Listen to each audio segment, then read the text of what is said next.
थंडीचे दिवस चालू झाले, पण वाटाणा काय अजून स्वस्त झाला नाही. तरी पण म्हणलं चला आज पावभाजी करूया. थोडा महागच असलेला वाटाणा घेऊन आले होते रात्रीच आणि सकाळीच आज पावभाजी करायला घेतली. चला मी तुम्हाला आज दाखवते कशी करते मी पावभाजी. तर सगळ्या भाज्या एकत्र करून मी पहिल्यांदा अशा शिजवून घेते आणि बटाटा मी वेगळीकडे शिजवून घेते. आता प्रत्येकाची पद्धत वेगळी वेगळी असू शकते. माझी ही पद्धत आहे. सगळ्यात पहिल्यांदा कांदा मस्त तेलावर परतून घ्यायचा. कांदा चांगला परतून झाल्यानंतर त्याच्यामध्ये टोमॅटो टाकायचे.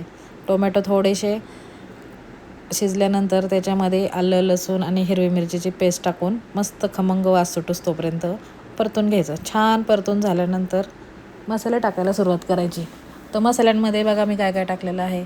हळद, मीठ, लाल मिरची, कांदा लसूण मसाला, धना पावडर, जिरा पावडर एवढेच मसाले मी घालते. आणि काळा मसाला काय पावभाजीमध्ये घालायचा नाही. बरेच जण पावभाजीमध्ये काळा मसाला घालतात. त्याच्यामुळं काय होतं त्याची चव थोडीशी वेगळी लागते. तर तो तेवढा स्किप करायचा. म्हणजे मी तर करते, बाकीच्यांचं मला माहिती नाही. आणि मस्त तेल सुटेपर्यंत मसाला परतून घ्यायचा. मसाला छान परतून झाला की आपल्या उकडलेल्या भाज्या सगळ्या घालून घ्यायच्या त्याच्यामध्ये.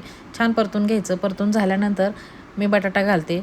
थोडासा स्मॅश करूनच बटाटा घालायचा आणि ह्या सगळ्या भाज्या एकजीव झाल्यानंतर त्याच्यामध्ये पावभाजी मसाला टाकायचा. पावभाजी मसाला टाकल्यानंतर हा काय खमंग घमघमाट सुटतो आहे घरात, काय सांगायलाच नको. आणि लवकर आज उशीर पण झाला आहे नाश्ता करायला, तर भूकसुद्धा लागली बरं का वासाने.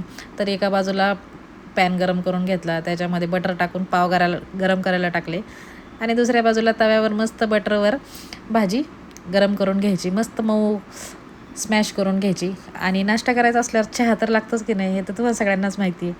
चहाशिवाय आपला नाश्ताच पूर्ण होत नाही. मस्त एका बाजूला गरमागरम चहा करून घेतला आहे आणि आता नाश्ता करायला घेतला आहे. लिंबू पिळून पावभाजीची टेस्ट घेऊन बघते, तुम्हाला पण सांगते कशी झाली. आता माझ्या हातची पावभाजी म्हणल्यावर छानच झाली असेल की नाही. मीच माझं कौतुक करते, तुम्ही कमेंटमध्ये कोणीच माझं कौतुक करत नाही त्याच्यामुळे. तर पावभाजी खूप छान झालेली आहे आणि नाश्ता पण आज भरपेट झाला आहे. जायलासुद्धा उशीर झाला आहे व्हिडिओच्या नादामध्ये. तर चलो बाय बाय. खूप छान झाली पावभाजी. या तुम्ही पण सगळे नाश्ता करायला.